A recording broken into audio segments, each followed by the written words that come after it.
Guys, welcome to Commerce Era. इस video में हम करेंगे टीएस ग्रेवाल का स्क्रीन पे दिया हुआ ये क्वेश्चन।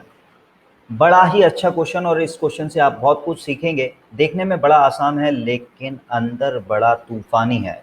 जाओ तूफान शुरू करो। तो चलो क्वेश्चन को अच्छी तरीके से पढ़ते हैं और स्टार्ट करते हैं कि इस क्वेश्चन में करना क्या है। Kabir, Zorawar and Parul are partners sharing profit in the ratio 5:3:2. Their capital as on 1st April were Kabir 5,20,000, Zorawar 3,20,000, Parul 2 lakh rupees। तो भाई तीन पार्टनर हैं जो कि प्रॉफिट को शेयर करते हैं 5:3:2 में और उनकी कैपिटल है 5,20,000, 3,20,000 और 2 lakh rupees। Partnership deed provides following information: Kabir and Zorawar will each get a salary of 24,000। दोनों ही पार्टनरों को हम 24,000 पर एनम की सैलरी देंगे। Parul will get a commission of 2% on sale। Parul को सैलरी नहीं दे रहे हैं लेकिन कमीशन दे रहे हैं which is 2% of sales।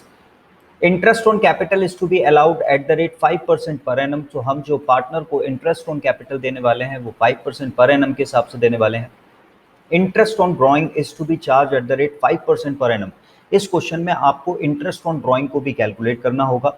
10% of the divisible profit is to be transfer to general reserve. आपको डिविजिबल प्रॉफिट का 10% जो है वो जनरल रिजर्व में ट्रांसफर करना पड़ेगा। सारे एडजस्टमेंट दे दिए बेटा इस क्वेश्चन में, कुछ भी नहीं छोड़ा। उन्होंने सैलरी नहीं छोड़ी, उन्होंने कमीशन नहीं छोड़ा, उन्होंने इंटरेस्ट ऑन कैपिटल नहीं छोड़ा, इंटरेस्ट ऑन ड्राइंग नहीं छोड़ा, ऊपर से उन्होंने 10% डिविजिबल प्रॉफिट को भी ट्रांसफर कर मारा।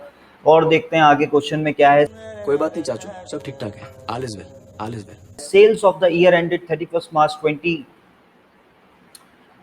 Where 50 lakh rupees. तो आपको जो सेल्स दी हुई है वो है 50 लाख, जिसमें आपको कमीशन निकालना है 2% का। Drying of the each partner during the year was 60,000।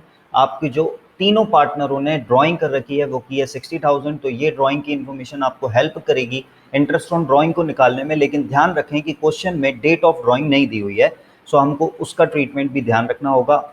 इसके बाद में क्वेश्चन में नेट प्रॉफिट जो दिया हुआ है 1,55,500। इस क्वेश्चन में ऐसा कुछ तो है नहीं जिसमें हम डर रहे हैं और इसको बड़ा ही खतरनाक क्वेश्चन बोल रहे हैं। मतलब कि इस क्वेश्चन को कर दिया तो पूरे क्वेश्चंस लगभग P&L एप्रोप्रिएशन पार्टनर्स कैपिटल के सॉल्व हैं। तो देखते हैं इसमें क्या हिडन एडजस्टमेंट हैं। So let's start with main solution. यहाँ पर मैंने बनाया है इंटरेस्ट ऑन कैपिटल का वर्किंग नोट और इसमें आप देखें कबीर की कैपिटल है 5,20,000 जिस पे मेरे को 5% का इंटरेस्ट देना था। सो ये मैंने कैलकुलेट करके ऑलरेडी रखा है एंड दैट विल बी 26,000। जब आप इसको सॉल्व करेंगे तो you will get 26,000 as a interest on capital. Zoravar की बात करें तो 3,20,000 का इनका कैपिटल था जिस पे हम 5% का इंटरेस्ट ऑन कैपिटल देंगे, दैट विल बी 16,000। पारुल की बात करें तो 2 लाख रुपीस इसकी कैपिटल थी जिस पे हमने 5% का इंटरेस्ट निकाला है, दैट विल बी 10,000। तो भाई हमने ये इंटरेस्ट ऑन कैपिटल निकाला। इसके बाद में हमने कैलकुलेशन किया है इंटरेस्ट ऑन ड्राइंग का। तो लेट्स सी कि वर्किंग नोट नंबर 2 में हमको क्या करना है। आपको क्वेश्चन में जो है वो ड्राइंग्स जो है वो तीनों पार्टनर की दे रखी हैं 60,000, लेकिन आपको क्वेश्चन में कहीं पर भी डेट ऑफ ड्राइंग नहीं दी हुई है। मैं बात कर रहा हूं इसकी डेट ऑफ ड्राइंग। जब भी आपके क्वेश्चन में मिसिंग होती है तब हम एवरेज पीरियड लेते हैं, दैट इज 6/12। ये बहुत इंपॉर्टेंट बात जो आपको इस क्वेश्चन में याद रखनी थी। सो इंटरेस्ट ऑन कैपिटल पे 60,000 रुपीज़ की ड्राइंग है जिसपे आपको 5% का इंटरेस्ट निकालना है और 6/12 क्योंकि डेट ऑफ ड्राइंग जो है वो मिसिंग है क्वेश्चन में।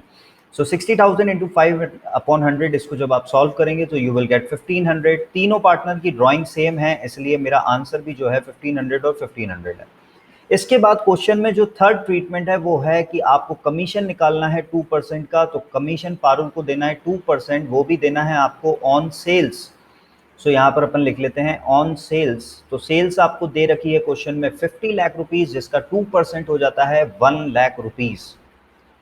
ओके, मैं अब आपको क्वेश्चन में हिडन एडजस्टमेंट बताता हूँ। हिडन एडजस्टमेंट में सीधे मैं चलता हूँ दूसरे नोट्स की तरफ जो कि बहुत इंपॉर्टेंट एडजस्टमेंट है। P&L एप्रोप्रिएशन बनाने से पहले हम इसको समझ लेते हैं। सो यहाँ पर मैंने लिख भी रखा है कि मोस्ट इंपॉर्टेंट एडजस्टमेंट। तो देखते हैं इसमें क्या है। जब मैं P&L एप्रोप्रिएशन अकाउंट के एडजस्टमेंट को करने गया तो मैंने कहा चलो एक बार देख तो लेते हैं कि हम टोटल खर्चा कर कितना रहे हैं। इंटरेस्ट ऑन कैपिटल पे हमने 26,000 रुपीज़ दे देना है, 16,000 रुपीज़ दे देना है, 10,000 रुपीज़ दे देना है। कमीशन की बात करें तो इस पार्टनर को 1 लाख रुपीज़ दे देना है और सैलरी की बात करें तो दोनों पार्टनर को 24,000 रुपीज़ दे देना है। जब मैंने देखा कि पार्टनरशिप फर्म में टोटल एक्सपेंडिचर कितने हुए हैं, तो मुझे पता पड़ा कि 2 लाख रुपीस का टोटल एक्सपेंडिचर है जो मेरे को दिखाना है। बच्चे ध्यान से समझना, 2 लाख रुपए का खर्चा है जो कि पार्टनर्स ने कर दिया है, लेकिन दिक्कत वाला विषय यह है कि हमारे पास जो प्रॉफिट है वो है, क्वेश्चन में दिया हुआ है 1,55,500। हमारे पास इनसफिशिएंट प्रॉफिट है, हम इतने सारे एक्सपेंडिचर को मीट आउट कर ही नहीं सकते, क्योंकि हमारे पास इतना प्रॉफिट ही नहीं है कि हम तीनों पार्टनरों को 50,000, 40,000, 1,10,000, 10,000 मतलब कि टोटल 2 लाख एक्सपेंडिचर को बियर कर पाए।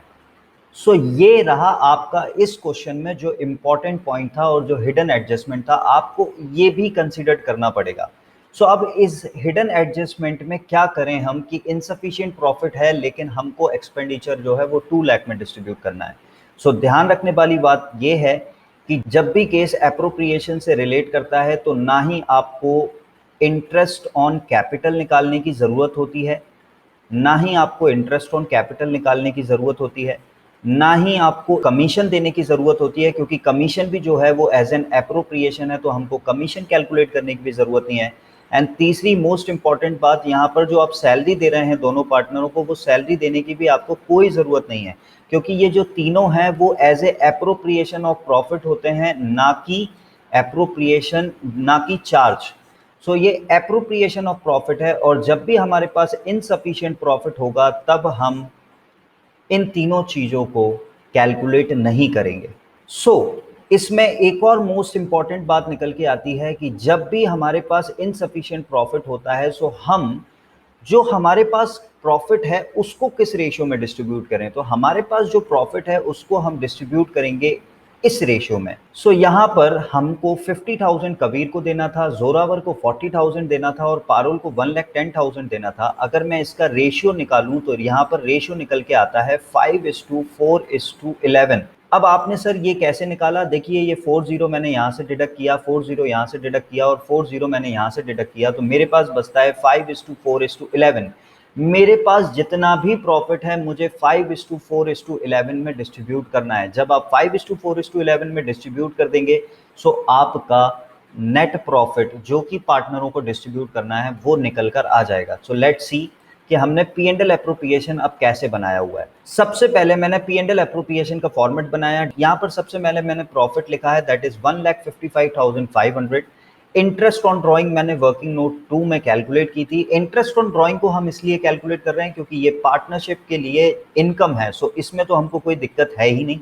इंटरेस्ट ऑन ड्राइंग्स जो है वो यहाँ पर जब हमने कैलकुलेट किया, सो वी गेट 1,500, 1,500, 1,500, वो मैंने यहाँ पर ट्रांसफर कर दिया क्योंकि ये पार्टनरशिप फर्म के लिए इनकम है। और ये मेरा टोटल होता है, दैट इज 1,60,000, और 1,60,000 को मैंने किस रेशियो में डिस्ट्रीब्यूट करना है? 5:4:11। यहाँ पर मैं एक और बार इस चीज को करके दिखा देता हूँ। यहाँ पर मेरे पास जो टोटल प्रॉफिट डिस्ट्रीब्यूट करने के लिए है वो है 1,60,000, तो मैं यहाँ पर लिखता हूँ 1,60,000, और 1,60,000 को मैंने डिस्ट्रीब्यूट करना है 5/11 में। अब ये 5/11 कैसे आया? क्योंकि मेरे क्वेश्चन में जो रिक्वायरमेंट है वो है 5:4:11 में आपको प्रॉफिट डिस्ट्रीब्यूट करना पड़ेगा जब भी केस आता है इनसफिशिएंट प्रॉफिट का। 5, ये मैंने 5 एज इट इज लिखा, 5 + 4 9 + 11, तो ये हो जाता है 5/20। जब आप 5/20 से इसको कैलकुलेट करेंगे तो यू विल गेट 40,000। फिर जोरावर की बात करें तो 1,60,000 इंटू 4/20, जब आप 4/20 से इसको डिवाइड करेंगे तो यू विल गेट 32,000, और पारुल की बात करें तो 1,60,000 का 11/20 जब आप करेंगे तो यू विल गेट 88,000, और ये प्रॉफिट डिस्ट्रीब्यूट करके आपने दिखा दिया है, जिसका टोटल आप करेंगे एंड आंसर जो है वो सॉल्व हो जाता है।